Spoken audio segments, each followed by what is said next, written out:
Sí, hola, bona tarda. Bueno, una punt inicial sobre el que ha comentat l'Isabel, el tema de la potenciació de l'emprenedoria, i després el Quique sobre aquesta acceptació de l'explotació. Jo vaig dir al professor Arcadi Oliveres, i un record per ell, feia una reflexió al respecte, que havia anat a una escola d'adolescents, i els preguntava: vosaltres considereu normal que el director nacional d'un banc cobri 500 vegades més que un terminalista?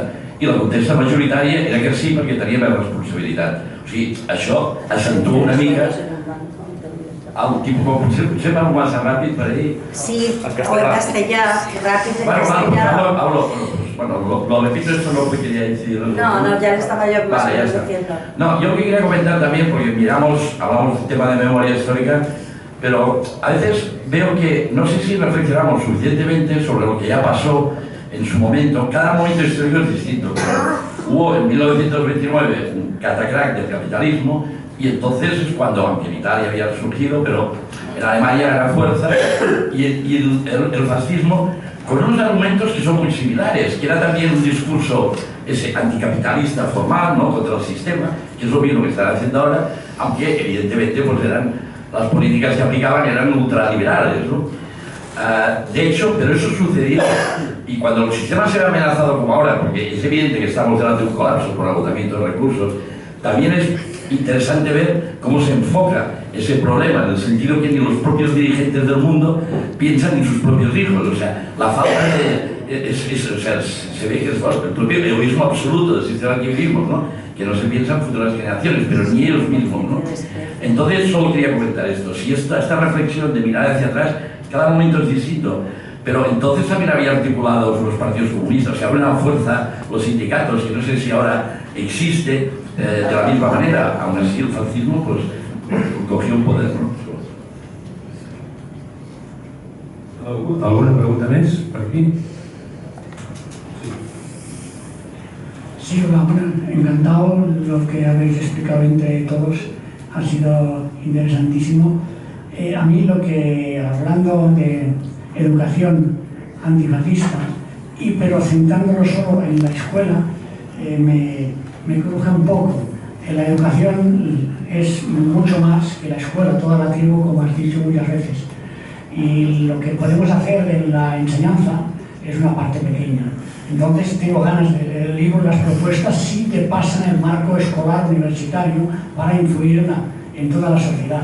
Porque solamente en el instituto, en la universidad, no vamos a poder cambiar, ni al revés, ni ellos podrán solamente con esto influir más. Es algo mucho más difuso en todo el sistema, que nos está machacando y nos está intentando que olvidemos las raíces históricas y ir a volver a un tiempo pasado. Gracias.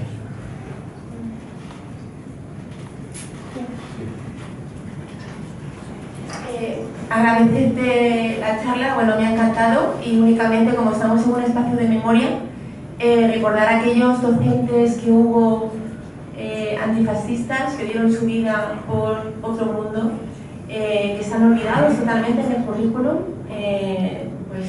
maestros y maestras racionalistas, bueno, ya les dije Rey, en fin, aquellos docentes que son ejemplo para algunas de las que estamos en activo todavía, y que desgraciadamente tan poca memoria en Barcelona, por ejemplo, ¿no? Y tuvimos grandes docentes como Pucherías, por ejemplo, por poner un nombre, y era simplemente pues añadir este recuerdo a ellos, ¿no? Y a ellos.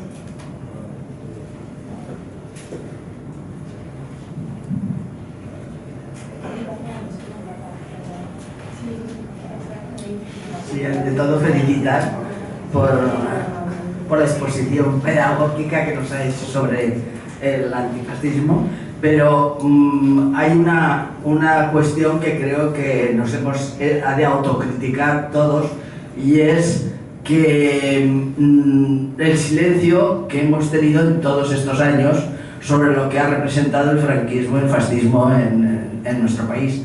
Porque ahora que estamos visitando más las escuelas e institutos, llevando nuestras historias y explicando a los alumnos. Yo hace escasamente un mes, que fui a un colegio en el que me avisó el profesor que había 2 alumnos de los exhibicionistas ante los demás alumnos de que eran de Vox y que ellos votaban a Vox y defendiendo a Vox. Que los teníamos en el aula donde íbamos a dar esta escuela de lo que es la memoria histórica. Y estos 2 alumnos estuvieron 2 horas muy atentos, escuchando la historia de lo que había representado el franquismo. Cuando acabaron, yo me acerqué a uno de ellos. El profesor me dijo: estos son los 2 alumnos que te había dicho que son de Vox. Yo me acerqué a uno de ellos y les dije qué les había parecido. Dijeron que les había encantado.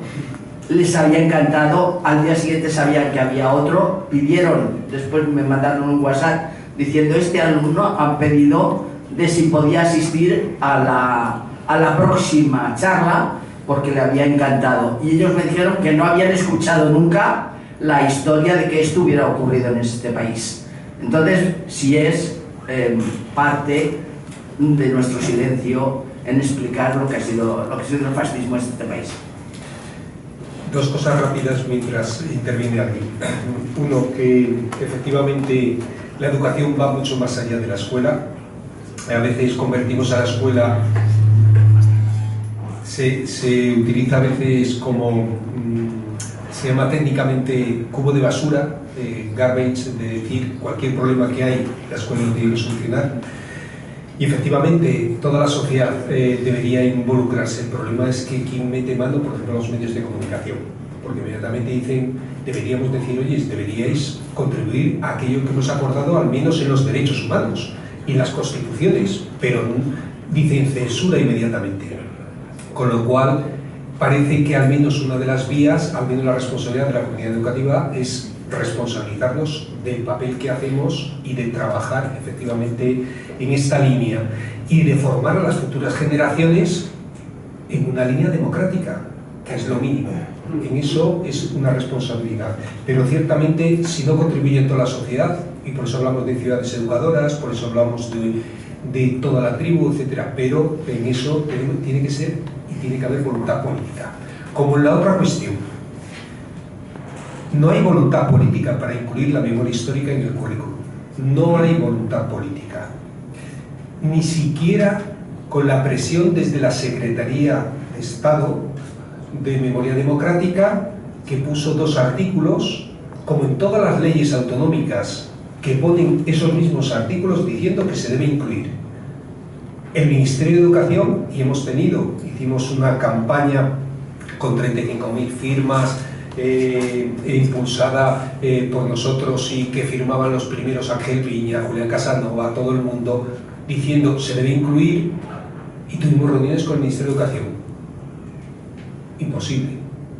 Con muchas excusas, que si las comunidades, que si ellos no iban a imponer los libros, pero no tienen voluntad política. Y tú te coges la educación secundaria obligatoria, 4º de la ESO, que será historia de España, y los niños y niñas tienen que saber salir de la educación secundaria sabiendo como aprendizaje básico el holocausto del nazismo, pero no el holocausto del franquismo. En las 374 páginas restantes del Real Decreto del Currículum que lo desarrolla, no aparece ni represión franquista, ni lucha antifranquista, ni memoria democrática, ni nada de nada. Claro, por eso, cuando voy con mis alumnos y alumnas a ver El silencio de los otros y salen de la película y dicen: es que nadie nos había contado nada de esto. Pero eso lo ha dicho la directora del documental un montón de veces, que se lo dicen también a ella. Y todas las investigaciones que hacemos, vemos y constatamos que saben más del nazismo que del franquismo, que dicen que casi nunca se llega a ese tema. Y el profesorado, cuando le preguntamos, dice que pasan de puntillas porque es que como hay de los 2 bandos y no quieren problema, a veces.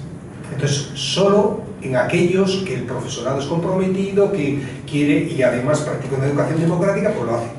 Pero claro, el problema es que tenemos que pensar si hay voluntad política para ello. Y en todas las comunidades autónomas, a pesar de que figura en la ley, nunca se ha aplicado. Y en el Estado, con este gobierno, tampoco se ha aplicado ni se va a aplicar. Los reales decretos ya fueron publicados. Un poquitín de optimismo, también pesimista, porque es verdad, tiene razón Enrique en lo que está diciendo. Una cosa muy importante que sí que hemos conseguido con el manifiesto, lo que pasa es que proponíamos muchas más, participamos en la redacción de enmiendas, nuestras enmiendas las llevó Comisiones Obreras de Educación al Consejo Escolar del Estado, las aprobaron todas por unanimidad en el Consejo Escolar Estatal. Pensábamos que iban a salir los decretos y no han salido. O sea, que pesimismo, todo lo que queramos. Pero hemos conseguido una cosa muy importante y es acortar la cronología de la historia del segundo de bachillerato a la historia de España a siglos XIX y XX. Y esto sí que es una garantía de que se podrá estudiar con más tiempo la Segunda República, la guerra y el franquismo. Y sí que aparecen algunas cosas. Pero sí, o sea, como mañana en Cantrona vamos a hablar también de... Siendo un poco más pesimista, lo que se ha conseguido es quitar lo que Esperanza Aguirre introdujo, es decir, se ha vuelto a lo anterior, nada más. Es decir, sí. No volver de Atapuerca a Aznar, valga la redundancia, de siempre. Pero hay que estar en las aulas de segundo de bachillerato, primero con el programa anterior de siglos XIX y XX y luego los años de París que me tragué de Atapuerca a Aznar para saber lo importante que es que ahora sea historia contemporánea de España, y eso lo hemos conseguido con el manifiesto y las 35.000 firmas y las citas con el ministerio, pero sí salíamos muy desanimados, tanto de las virtuales como de las presenciales. Bueno, pues como ya son las 7:30, vamos a dar por cerrado. Por ahí me han preguntado una cosa que era sobre la diferencia de sueldos entre cómo el alumnado consideraba absolutamente normal la enorme diferencia de sueldos que había entre los directivos de los bancos y los trabajadores y trabajadoras, y aportaba también una cosa, que con el ascenso del fascismo también entonces había sindicatos, etcétera.